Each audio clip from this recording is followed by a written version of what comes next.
A mother in eastern P.E.I. is fighting rezoning. She wants to keep her daughter where she currently goes to school. The reason, she says, is a medical one, but so far the family's request has been denied. Christely Ramlakan has more.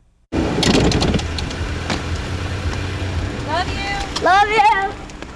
8-year-old Maria wants to stay at Georgetown Elementary. Her parents chose to keep her at the school after the family moved out of the area a few years ago. Now, because of rezoning, she's supposed to go to a school in Cardigan next year. My friends are like a family to me.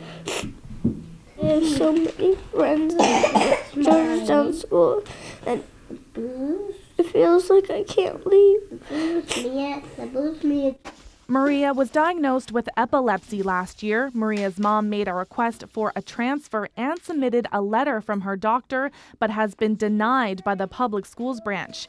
Jenny McKinnon says it would be best for her daughter to stay in a familiar setting. She hasn't had an episode for a couple of months, and I honestly think that's due to her environment and being around people at the school and just everything that's familiar. This is just a huge deal to me. My daughter means the world to me, and she might be just a number to someone else, but she means the world to me, and her health comes first.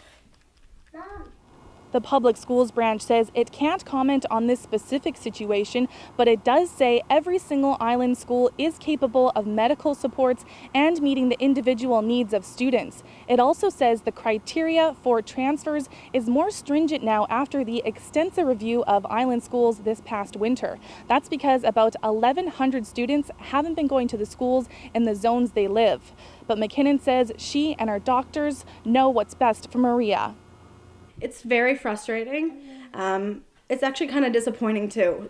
These are the people who are supposed to be looking out for our children and have their best interest in mind, and I don't feel like that's happening.